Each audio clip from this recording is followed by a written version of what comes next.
Outlander Season 8 has a big mystery to solve regarding the shocking Faith twist, and it might just use one of the oldest storytelling tricks in the book to do it. The show thrives on dramatic revelations, and the Season 7 finale delivered just that. When Fanny Pook sang, "I do like to be beside the seaside," Claire immediately suspected that the girl's mother was none other than Faith Fraser, the daughter she tragically lost back in Season 2. Right now, it's hard to say how this could be possible, but Season 8 is bound to dive into the details and provide some answers. So, let's talk about the theories and what we know about Season 8. The idea that Faith, Fanny, and Jane's mother could somehow be Jamie and Claire's lost daughter is a major twist for the show. Nothing in Season 2 even hinted at the possibility that Claire's stillborn baby might have actually survived. Claire held her in her arms for hours, and both she and Jamie mourned her loss before saying goodbye at a French cemetery. Faith's memory of her lingered, but she never even considered seeing her again. Now, with Season 8 ahead, Outlander has some serious explaining to do, and given the show's flair for drama, the explanation might lean into some classic fictional tropes. One possible explanation: Claire might have been pregnant with twins in Season 2, but only held one baby. When she started miscarrying, she drifted in and out of consciousness, and by the time she fully woke up, the birth had already happened. Mother Hildegard told her the baby had been stillborn, and Claire demanded to see and hold her daughter before saying goodbye. At no point was there any indication that Faith could have been saved. Still, the connection between Claire and Fanny's mother suggests there's more to the story than anyone realized. Considering how chaotic Claire's experience was, it's not impossible that she unknowingly gave birth to twins. In the 18th century, there were no ultrasounds, so she wouldn't have known she was carrying two babies. Twin pregnancies also commonly lead to premature labor, which could explain why Claire delivered early. Maybe only one of the babies was lost, while the other survived growing up to eventually have Fanny and Jane Pook. If that's the case, this would be a classic soap opera-style twist, and honestly, it fits right in with Outlander's dramatic storytelling. But if Faith had a twin, that raises another question: what role did Master Raymond play in all of this? Claire's dream in Season 7 pointed to him as a key figure in the mystery, and he was there the night she miscarried. He had plenty of opportunity to intervene. But the real question is why? If he truly saved Claire's baby, why did he keep it a secret? The idea that he let Claire grieve a child she didn't actually lose is almost too cruel to believe. The thought of Master Raymond taking Claire's surviving baby and keeping them apart for years is unsettling, especially if Mother Hildegard was involved in the deception. However, if he believed it was for some higher purpose, maybe he saw it as a necessary sacrifice.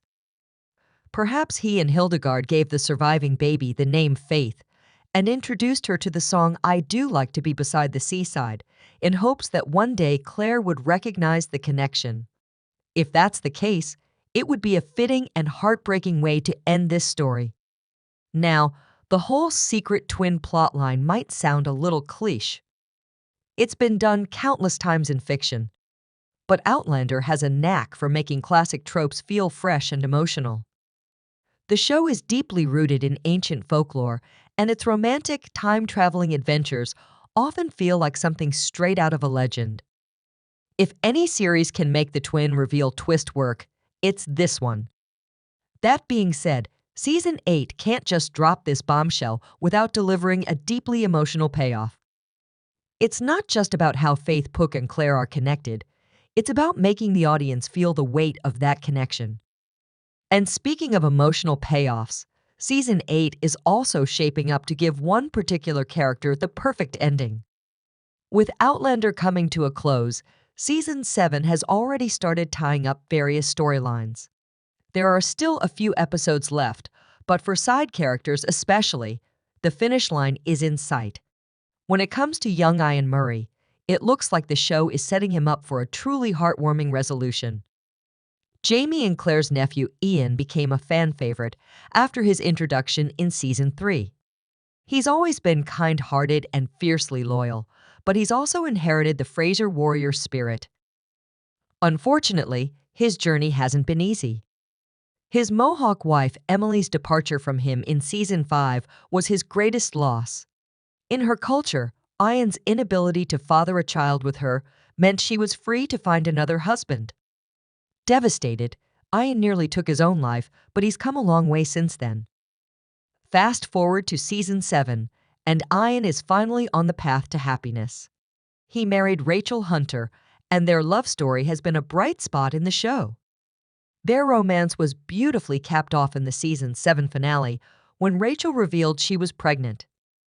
Given how much Ian has lost, this moment felt like a full-circle redemption. The chance to have a child with the woman he loves is the perfect way to end his story after everything he's been through. However, season 8 cannot ignore one loose end: Ian's Mohawk son.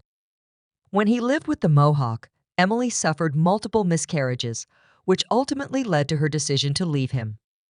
At the time, Ian was unaware that she was pregnant when he left. Everyone assumed the child was her new husband's until the baby was born with red hair and pale skin, proving Ian was the father. While he was working as a scout for the Continental Army, he briefly saw Emily again, and it was then that he met Swiftest of Lizards, his son. In season 7, Ian told Rachel about this secret, but it's not clear if his son will be involved in their relationship in the future. Before parting ways, Emily let Ian name the boy, and he chose Ian James, passing on his own name. While it's touching that Ian is finally getting the family he's longed for, it wouldn't feel right if season 8 just left his first son out of the picture. For Ian's happy ending to feel complete, the show needs to give him a chance to reconnect with Swiftest of Lizards and truly embrace his role as a father to both his children. Another major storyline that season 8 needs to address is the lingering impact of Malva's murder. Even though she passed away in season 6, her death continues to linger over Fraser's Ridge. As Jamie and Claire prepare to return home after months away, it'll be interesting to see what kind of reception they receive. Their last visit didn't end well. Their house literally exploded, taking several men with it. Not long after, young Ian was forced to kill Mrs. Bug in the wreckage. Suffice it to say, Fraser's Ridge has become a place haunted by both friends and enemies. Season 8 will likely focus on Jamie and Claire rebuilding their home and restoring Fraser's Ridge to what it once was. But they won't forget about Malva's death as they move on. Her deception and tragic fate left a mark on Claire, and no matter how much time passes, she won't forget what the girl went through. And that's all we know about the upcoming season for now. Thanks for watching. If any new updates drop, you'll be the first to know. We'll keep you posted, so stay in the loop, give us a thumbs up, and hit that subscribe button. We'd really appreciate it. We'll see you next time.